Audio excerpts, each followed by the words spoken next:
Good morning, guys. Chris from the Ultimate Recycler with my co-stars Coco. And me. Good morning, Coco. And Christine, of course. Save the best till last. Of course. This is part 5 of our big adventure cleaning out a house and... There's Peter. Our house and shed where the old radios and stuff were. We haven't been back there for 3 weeks. We missed 2 weeks. One, Victoria went back into lockdown. And then last week the weather was horrendous. It was windy and very wet. I know we got wet in one of the episodes you saw, but yeah, we decided to put it off till this week. So we hope to finish the shed, or at least the bulk of it. This should be our last full day. Probably won't be too many treasures. There was a lot of jars and stuff, wasn't there? That has to go to charity. Could be some good tools. So we'll bring you along. After this, I hope that there's only going to be one more trip with the trailer just to pick up. Oh, we still have to get the washing machine, don't we? Yeah. And there's a couple of mattresses in the house. So come for a ride and we'll see what we find on this adventure. Alright, we're at the house now. Nothing's been touched since we were last here. Coco's found her favourite duster to play with. I'm getting a pile of e-waste there. And I'm going to start stacking up some steel and metal pieces for the local scrappy we'll give to him. We've brought a few more milk crates. This is one we must have left last time. And we're right to go. I have news. You have news? All the glass jars and books and magazines are coming to be picked up today. Oh, fantastic. So I've just phoned the op shop, So and they're coming to collect everything. Excellent. So we can wheel them around into the carport. Yep. And get the sheds emptied and start actually sweeping up and leaving it neat. So here's the main plan of attack today. We would like to have this shed pretty much finished, which will mean that there's hardly anything else to do on this job. There's a few things in the front garage. The radio room here, we have some magazines for the charity shop, a few things on the benches there. It's very echoey, which is always a good sign. That cupboard staying that's actually fixed to the wall. The shelves are all fixed. So really just a sweep up in here, and there is some boxes that were found to give back to the family. But basically we've pretty well done this room. So we're going to attack this one. We'll get everything for the charity shop out into the carport, including a lot of those boxes of jars down the back. So we better hop to it. That's a really nice large Dawn vise on the bench there. I think that'll be coming home. Now we're just rummaging back in the shed, and there's box after box after box of jars. I mean, I know people keep them for preserving jams and storing things in, but there has to be a limit. I mean, there's more jars here than the average person would use in 2 lifetimes. So I'm making a big pack out the front, a big stack. We want to get them all out of here. We're not sure when the charity guy's coming, so we don't want to miss the boat with that. So we'll rummage through as quickly as we can and just make sure we've got all the jars. There's a lot of empty boxes up here. But Christine opened a nice old galvanised bin before, and it was full of jars. So we're going to keep the bin, but we're packing all the jars separately. So we better keep going because we don't know how long it's going to be before the guy turns up. How are you going out here? Getting there. And we're filling the rubbish bin. There's some plastics and things that can't be recycled. And there's going to be a lot of rags and things that probably will be rubbish. I might try and take some back to my worm farms to, if they're cotton or natural fibres, but some of them we can't do much with. They're no good for the charity shops. So we better get going, get all these jars moved. I'll show you the big pile out the front in a minute. Okay, the thing with the older generation is that they were heavily influenced by the Great Depression of the 1930s, and they saved everything. You know, waste not, want not. I found a bag full of bottle tops, because you're going to need 3,065 bottle tops. I bet you they're one short. There'll be another bag. Down the back here, underneath all the boxes of jars, we found a tin trunk. It's not tin. Well, no, it's not, and it's not a trunk. It's a timber box. But what's it got in it? Well, let's have a look together. Let's see if it's got jars. Oh, look, it actually says it does. Oh my God, they're jars. Look at that. Oh my God. At least we can sell the box. But we're so grateful that the charity shop are happy to take the jars. Yeah. So we better get them all out to the shed because there's more boxes in here. Just found another little Griffiths Brothers tea tin, and that side of that's excellent. The bottom's a bit rough. It's got a bit of vintage kitchen stuff in it. So that's better than the box of jars. And have a look down the back. We're making a bit of headway here. So this is coming along nicely. There's another nice old gel bin here. Christine found one of these before that was full of jars, and there's a fair chance this one is too. Yep, look at that. More jars, but the tin is nice. Have a look in the back here, behind these boxes of jars or bottles. There's some really nice old brass tyre pumps. So they're quite good, they sell well. And we have some vintage bikes. Now, I don't know how old they are, and I thought there was one because we could see the handlebars, but that's the back wheel of another, and there's another here. So bikes can be really cool. Depending on their age and depending on their make, they can actually be quite valuable. There's another stainless steel laundry tub in here. So we'll get the rest of these jars and bottles out. I think this one actually says sauce bottles. So hopefully the charity shop will take those as well. There's a lot of other just Hessian bags and sheets. The bags might be alright, but the sheets won't be much good. Maybe worm food. And what have you got? The rest of the bottle tops. Oh, we won't be short of bottle tops. Hooray! We can string these together and have a party. Is it like a... Maraca party. Don't they have like a... Isn't there a musical instrument, an Aussie one with... There is. With bottle tops nailed to something and you... Yep. It's a lagerphone or something? I'm not sure. I'm sure you guys will correct me. Any Aussie guys anyway. Alright, so we have more empty boxes, which is handy because we're running out of things to put jars in. And there's a big box in the middle here that says bird netting. So I gather that was for his fruit trees. Yes, it is actually bird netting, so that's good. We can sell that, and that'll make a bit of space in here. Now, Coco and I had a discussion, and we decided that the carpet mats will fit in the bin much better if they're smaller. So she's working hard for the cause. Good on you, Coco. So, yep, there's a few old mats that have been rolled up for a long time. Now, I spotted something else just before. Underneath the bottom shelf, just over the top of the gumboots, Victor. It looks like a nice early Mower fuel tin. I had one of these from a house little while back, you might remember. Very nice items. So let's have a look at the condition. That looks great. Victor motor mower fuel. That's a 1960s era lawnmower. Castrol Wakefield motor oil. That's an excellent tin. They're quite common, but they're a great display item. It's got a bit of a crunch to the top corner there, but it looks nice and clean. Easily a $50 tin there. See how well it cleans up when we get it home. Okay, we have a Willow watering can. These are really popular. It's got the original rose on it and unscrews. So that should get probably $30 or $40. Really good little find, that one. And over this side, it looks like we've got another tea tin. I wonder if that'll clean up. It's gone rusty. Nice one.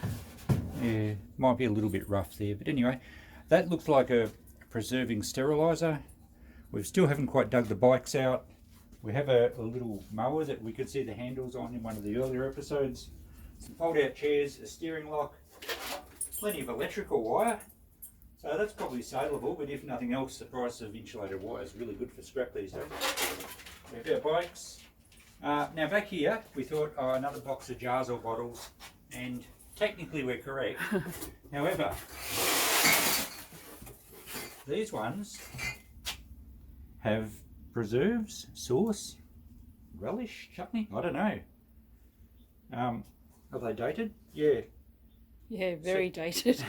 1999, so they're over 20 years old. Okay, acid anybody? I don't think we're going to be having this for lunch.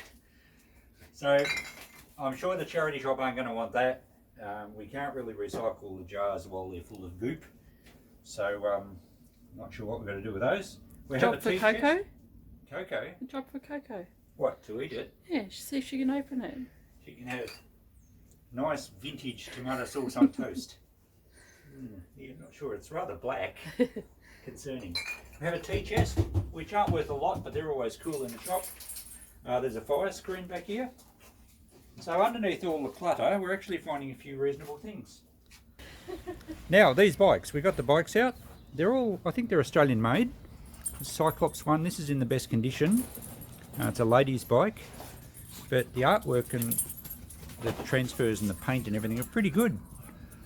Clearly the tyres are well gone. There's been a long time since these have seen the light of day. Yeah, that's got to be fun, doesn't it? This one's a Healing. It's missing a seat. I think they're all fixed wheel bikes. Oh no, the first one had 3-speed gears. These other two are fixed wheel, so they don't have brakes. You just pedal and jump off if you're in trouble, I guess. Not sure what brand this one is. There is some of the original transfers still on there. Not sure. Oh, there's a bit of a name there. I can't quite make that out here. You might be able to make it out. What are they worth? Well, I'm not too sure. Vintage bikes do have a following. Some of the early racers are worth quite a lot of money. I think it's usually the road bikes. Ladies bikes like this, probably not so much. I would say these date to the 40s or 50s era. But look, let me know what you think. I'm probably thinking as a decorator item at the shop, I'm going to get maybe $20, maybe $30 each. I might get 50 for the Cyclops. That's my thoughts. But if you think they're more valuable, or you have some more information on the bikes, by all means let me know in the comments. Okay, time to get up to the shelf where there might be some good stuff, and I did spot something straight away. Back in behind here, you get a shot of that. A lovely little Castrol grease tin. Very good condition. The good thing about grease tins is that they don't usually go rusty because they're greasy, so they're protected. But that one, I reckon in that condition, that one's going to make $50 in the shop. Feels like it's still full of grease, but that's a nice find. There's another grease tin here, not quite as old. This one's in grams, but that we should get 10 for that, so pretty good there. We looked at these oil cans in one other video, but let's have a look in these boxes. Is this one written? Anything on it? No? Nope. I'll put it down here. Come and check it out. Looks like car stuff.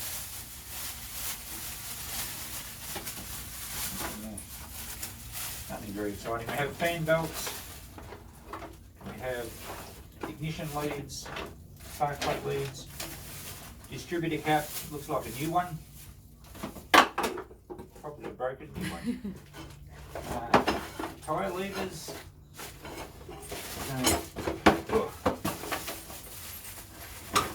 There's a box down the bottom I want to get into. What's in this one? Just looks like electrical stuff, is it? Points condenser, bicycle repair kit maybe. No, it's all car stuff. Anyway, we'll go through that a bit better later. Nothing terribly exciting. Take that one home and check it more thoroughly. Now the other box up here looks interesting. Fishing tackle. I get a lot of people in my shop asking for fishing gear, old lures, reels, Bakelite reels. So we'll see what we find here. Hopefully it's older. Well, the box doesn't look that old, but oh look, fishing line. That's not very exciting, but that's a reel. Not overly interesting. This is more the style we're looking for. It's an Alpha Bakelite reel. I love how he's bagged everything up still. Amazing. This tin looks interesting. It might have lures in it. It's a nice old tin. It is a nice old tin. Oh, here we go. The old wooden floats. All bagged up. Amazing. Hey. They're sinkers, or lead sinkers. Oh, look in here. You know how I love pocket knives? That's a nice one, isn't it? It's probably English, or could be German. Little fishing clips and things. I'm not a fisherman, so that's a tobacco tin. What's it got in it? Oh, here we go. Some lures. These are cod lures. I think they're called like an aeroplane spinner cod lure. They used to sell really well. They still sell, but they don't get what they used to. Some rusty old hooks, so in the interest of not getting tetanus, I'm going to put them away. So that's a good little find, much better than the box full of jars. I like that pocket knife. And we've got another one here that says motor mower parts. It also says bicycle parts on the box. Okay. Let's check that one out.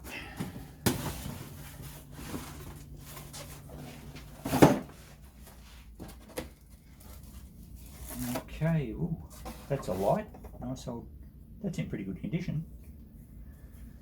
So that's bicycle, that's lawnmower. So he's got a bit of each. And coffee. Well, a coffee tin. Oh, we have probably bicycle repair kits. Some of these tins can be really nice. That's a Dunlop one. They're very collectible. We'll go through that better later on. Bicycle parts. I think that's the tape that goes inside the tyre rim before you put your tube on. Okay, just bits and pieces. He kept everything, which means that occasionally there's some really good stuff, but there's a lot of stuff that you shouldn't have even kept. There's a brand new, never been used Victor branded spark plug. It would be a champion, I'd imagine. Fuel cap off an early Victor. So, oh, here's a little toolkit for a bicycle. Nothing in it, but that would have held your little puncture repair kit. So cool, another box to go home and sort through later. Okay, it's almost lunchtime. We've got all the timber out of the shed, and there's some quite nice bits, some offcuts, some long lengths of real timber, and then there's some really long lengths, nearly 6 metre lengths of quad, and some chipboard or particle board. Looks like it was kitchen cupboards or something. I've taken photos of this and put it on Facebook for free, but I would like someone to take the lot. So fingers crossed that all goes, because it's really too good for firewood. So, and it's stacked in the carport out of the weather. It looks like we're going to get some showers this afternoon. We haven't really started packing the van yet, but we've got a lot of stuff ready to go. And we've been dragging all sorts of things out of the shed.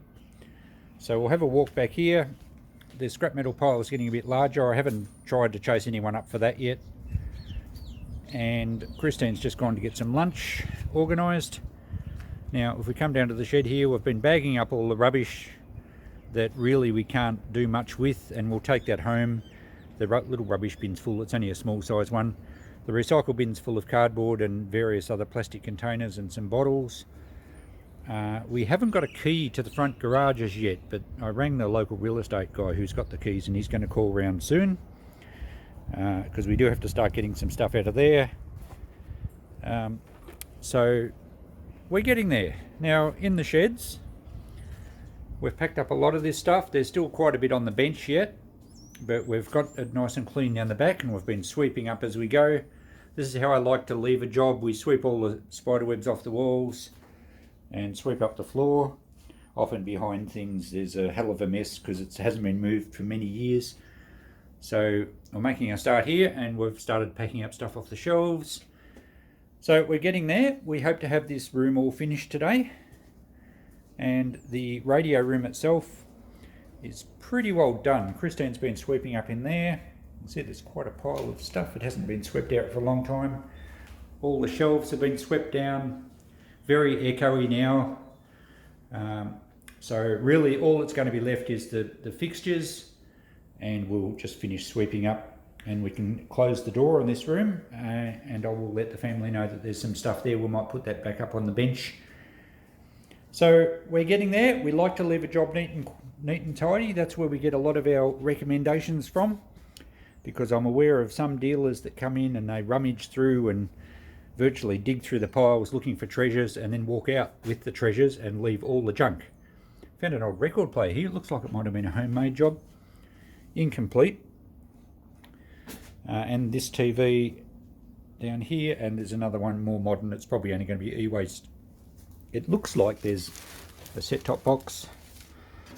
So no value there. It's not old enough to be valuable as a collectible, and it's not new enough to be useful. The thing with electronics generally, or computers are probably an exception, but generally with electronics there's a big gap between new enough to be desirable and used and old enough to be collectible. It can be 30 or 40 years sometimes. There's a bit of cable and some stuff we'll take home for our gardening. Computers are a bit different because computers from the 90s are now starting to become collectible. Alright, well, we'll sit down and have some lunch. We'll finish off those sheds straight after lunch, and we better get some stuff loaded in the van. What you got for lunch, Coco? Hey, Coco. Sardines. Whoa. Sardines? Delicious, hey? You have a really messy chin when you're eating. Sounds fabulous. Alright, what are we having? We're having pizza and chicken drumsticks and eggs and sausage. We're having lots of things. It's a picnic in the van. It's always a picnic. Okay, Paul's back from the charity shop today, and pleasantly it's not pouring rain like last time. And here's our big pile of jars, all empty jars, and there's some little sauce bottles. Who would have believed you would need to store that many jars? But the charity shop's happy to take them. There's also a little bit of crockery, a lot of old classical records that we don't want, and some more books and magazines. So Paul's going to handle all that for us. Fantastic. And we can get back to loading the van and packing up the last of the rubbish. Okay, unfortunately we didn't get a key for that garage. There's one been misplaced, so I'll be bringing back some bolt cutters next trip. There's not a lot in that shed anyway. We've just about finished tidying up out here. A little bit of rubbish to take with us. And these sheds are all finished, except I do have to bring back a spanner to unbolt the vise and the bench grinder. But it's all swept down, nice and neat. We never get any complaints the way we leave a job, and that's how we like it. I've left some of the paint. I've taken all the small ones, but that paint is probably applicable to the house.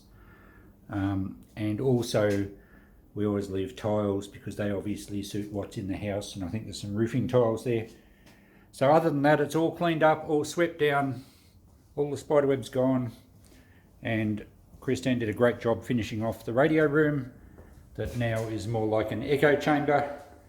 So that's all done. I think we can tick these sheds off our list. A few things to tidy up out the front, a bit more stuff to load in the van. And you had enough? Yep. Well and truly. Well and truly. I think Coco's ready for a nap too. So we'll finish loading the van, and we'll have a quick chat before we head off. Okay, we've got most of a load in the van. It's always difficult when you finish off a job because there's all just messy bits and pieces. And I have to come back next week with the ute and trailer, so I'll be able to clean up what's left, no problems. Unfortunately, as Facebook Marketplace typically goes, the person that came to get the timber, or was going to come, didn't turn up, said they no longer wanted it at the last minute after me holding it for them, even though I really said no holds. You get that. Facebook's fraught with people that are gonna but never quite do. Some nice timber. I'm going to leave it here under the carport, and if we get any takers, they'll be able to come and grab it themselves. There's some good timber there. Now it's about 4 in the afternoon. We've been going most of the day. Poor Coco's absolutely exhausted, and Christine loves to torment her, just like she torments me. And she's about she's about to take off. You watch Coco's reaction. Oh, what's that? Where's Mummy? So even though she's absolutely exhausted, she still won't renege on a chase, just because who knows what she might miss out on. All right, well, we're ready to hop in the van. A bit of scrap metal and a bit of e-waste here, which I'll be dealing with next time I'm up. Hopefully someone local can pick it up. And the sheds are all done. The house is finished except for a couple of mattresses, which I'll get on the next load, and the washing machine. But other than that, this deal's just about knocked over. So this will conclude part whatever we're up to. What are we up to? Part 5. We'll do a few other parts. I've had a few of you have asked, you know, can we have a bit of a look through some of the boxes, like what's in the tin of buttons, or you know, a lot of people like the old cigarette cards. So we might do a few more parts in this series on what we discover, and it's going to take us quite a while to get to a top 10. It's going to be a very interesting top 10. Oh, we've still got these bikes. I might try and get them in the back of the van now. Okay, we're hitting the road. As luck would have it, the real estate agent just turned up with a gardener, a local handyman. and he was happy to take all the timber, so he's going to come and pick that up.